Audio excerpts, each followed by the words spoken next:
How's it going, YouTube?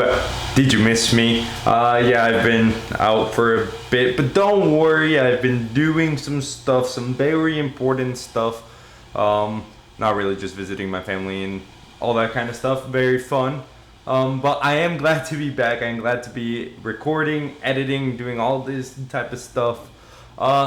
Let's just get straight into the bulk of the episode. Spider-Man 2 came out when I was in Austin, or when I was just at my house. Spider-Man 2 came out. I've already played through the whole storyline. I didn't really do many of the side quests. I'm not really too much of a side quest player unless it's really important for me to get the ending. For example, in the Arkham Knight, you need to finish some of the side quests to do to see what happens in the end. And so I finished the main storyline, and I just gotta say, this is honestly game of the year. This is most likely gonna be the game of the year. I really loved Zelda Tears of the Kingdom, as you guys know, if you guys saw my video on that a while ago now. But this game was just better in almost every way. There are a few things that I can say that Zelda probably did better on, but yeah, I'm not here to compare them. I'm just here to talk about them. But I did just want to get that out of the way. Those were my two contenders for it. Obviously, you have God of War, Ragnarok, Starfield, and all of these other amazing games. But the narrative that Spider-Man 2 went through, and just the story, the amount of gameplay that you could have in a video game like this was insane. And it was so worth the wait to be able to play this game. So, like I always do, I go into spoilers and I talk a bit about what happens in the game. I'm not going to spoil too much of it since everything has already come out. But I am going to be talking about the ending and certain things that I feel like the game did right. So, let's just hop into the video. Spider-Man's humor is one thing that characterizes him so much, and I loved this Spider-Man.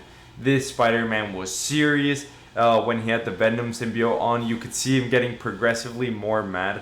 Something that I love, one of my favorite villains of all time is Venom, just because of his connection to Spider-Man and how he affects Peter Parker in that way. And so just being able to see that, and being able to play as Venom, and being able to play as Symbiote Suit Spider-Man was insane, and I loved it. Everything from the beginning of the game to the end, that whole character arc that Peter Parker goes through is just insane, and I really like it.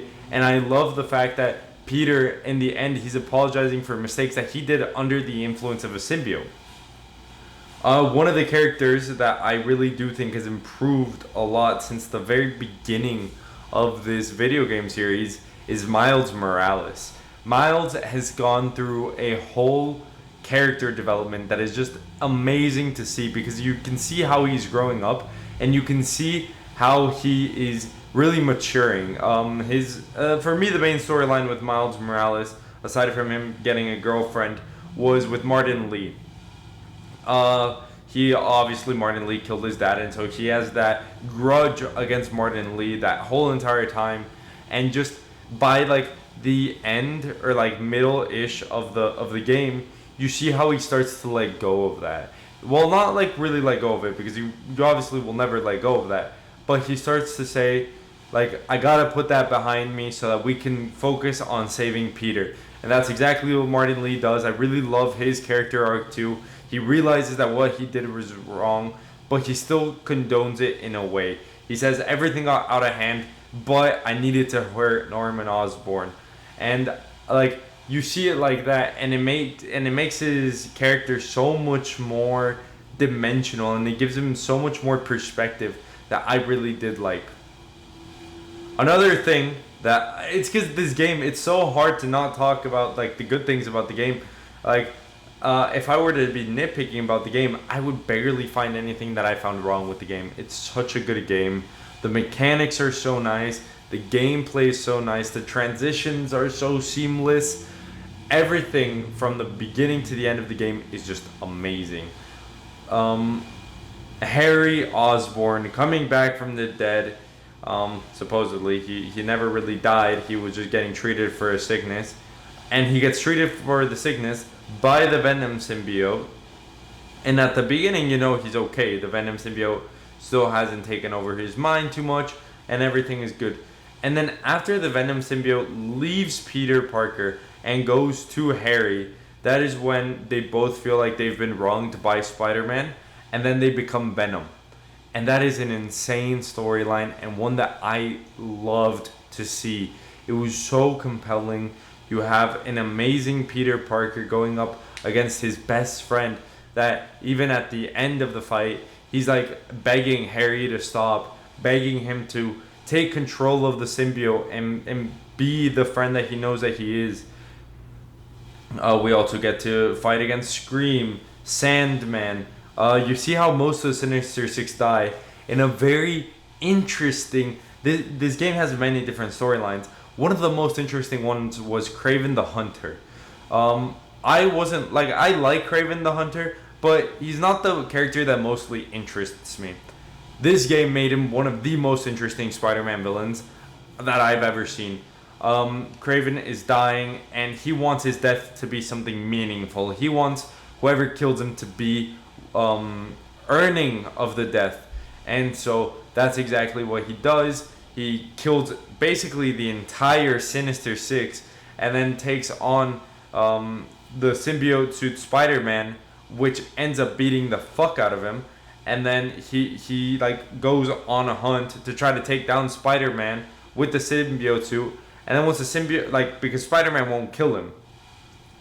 And so once the symbiote suit is in Venom's hands, you fight with Venom against Kraven in an epic battle, which Kraven ends up losing, and he ends up getting the death that he wanted. Which I don't know if getting your head eaten off is a very honorable death, but hey, that's what he wanted. We don't judge here.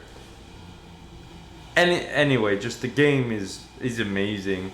If I had to say something that I don't like, it's because they've improved on everything. Because you have the first game where the MJ missions were kind of annoying.